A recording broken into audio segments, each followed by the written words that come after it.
We're back out here at the big lake once again, and today we're talking about something that on paper might look like it's absolutely ridiculous, but in practice might just be one of the very best things you can do for your spring bass fishing. Stick around, you don't want to miss this one. Got him. Ooh. You ain't going nowhere, buddy. That's a nice one. Whoa, that's a nice one. That's the biggest one of the day.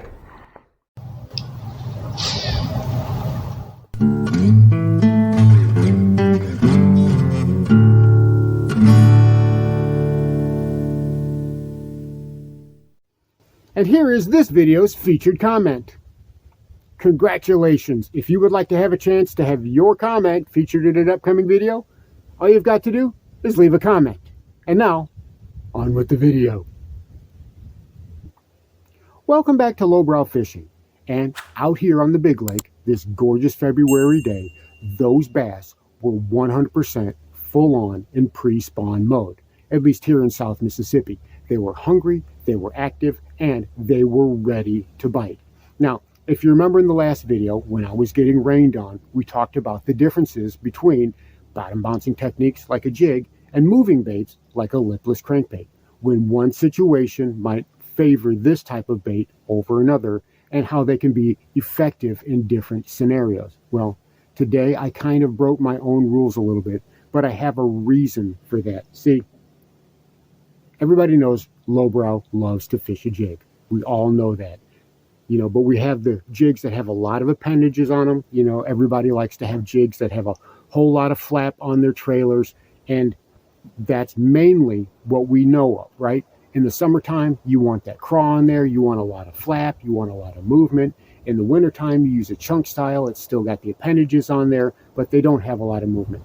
Well, way back when I first started this channel, I did a video about a trick that I like to do involving a bitsy bug, and it works great during the springtime. And that is, well, instead of using something like a craw trailer or a creature bait trailer, I use a stick bait. And I've been doing that for a long time. Now, Tyler Berger over at Bass Fishing HQ, a few years ago, he did a video about a study that showed where researchers kept pulling appendages off of craw style soft plastics. And the more they removed, the more the bass seemed to like it, until they were left with nothing more than a hunk of plastic. And the bass seemed to prefer that the most of all. And especially in the springtime, that's relevant. Now, Steve Rogers just did a video about using stick baits as trailers, and he's got the video showing how they look underwater, why they look so enticing. But that bitsy bug trick, where I will take, and I will do this, I take half of a stick bait and I put it on a 1/4 or 1/8 ounce bitsy bug jig, and I fish it like I would any other time when I'm fishing the bitsy bug jig, right? And I'm telling you what, this thing is absolute money. I got hammered on this thing today. I was here at the lake for maybe 10 minutes, maybe not even that long, and it was already, I was catching some really nice fish. Now, we've had, still got some stained water here. Oh, I got him. Nope, I missed it. Did I get it? No, yeah, I got him. Ooh, he didn't know he was hooked. He didn't know he was hooked. That one feels pretty good. He was running at me. What do we got? Oh, that's a nice bass, kids. That is a nice bass. Let's get him up here. Look at that. There you go, Steve Rogers. There you go. That's why we put a worm as a trailer. That's my little bitsy bug trick that I've been doing for years. Let me see if I can get him. There we go. Right there. That's probably about a 2-pound, 2.5-pound bass right there. Gorgeous, gorgeous fish. Well, it didn't take me long. I was catching fish. I worked through that area quite a bit. Didn't catch anything else, so I moved on. And I decided, well, the wind died down just a little bit. I was able to find some pockets where I could sneak into and, work in the covered water, the water that had a little bit more slack. And to do that, I used the good old Waco rig, right?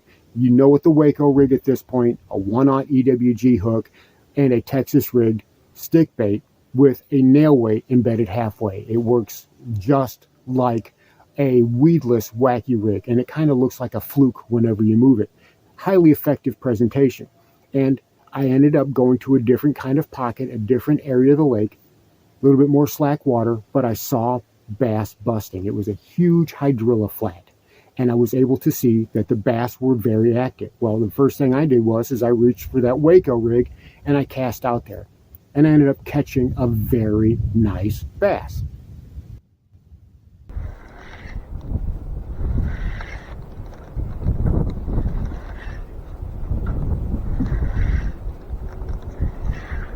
Oh, there we go. I got him. Ooh, that's a good one. That's a good one. That's a good one on the Waco rig. Oop, he slung my brown worm. Alright, so they are active. They are feeding in this area. Again, nice fish, 1.5 pounds. Beautiful, gorgeous fish. And I thought, okay, the bass are active, the bass are on, so this is going to be a great day, right? I fired right back in there with that Waco rig. Unfortunately, the next fish broke me off. Didn't have time to readjust, didn't have time to retie. So I picked this back up and I went to work. And I'm telling you what, this thing caught fish after fish after fish after fish. I caught so many more fish on this thing than I thought possible. You guys are going to be seeing those fish catches probably for the rest of the year because I have so many. There's no way I'm going to be able to show you every single fish catch. And the reason being is because this little do-nothing trailer, it actually, if you look at it in the water, whenever you move it and you retrieve it, this little stubby thing actually kind of moves like a minnow tail. It kind of does that really, really quickly. So I was able to fish this in a whole bunch of different ways. I twitched it, I dragged it, I swam it just a little bit, and I incorporated a whole bunch of different movement, a whole bunch of different maneuvers. And I caught so many nice fish. The smallest was probably about 1.5 pounds. The biggest, well, was close to 4 pounds. It was a great day. It was one of those days you don't want to come off of the water. And like I said, it was a little bit windier today. Normally, I'm not throwing a bottom bouncing technique in a windy day, especially something as light as a 1/4 ounce, bitsy bug. But they were tearing it up. They just would not leave it alone. Casting it out there. I mean, there's different ways you can do it because that little tail will wiggle and it looks like a little minnow tail.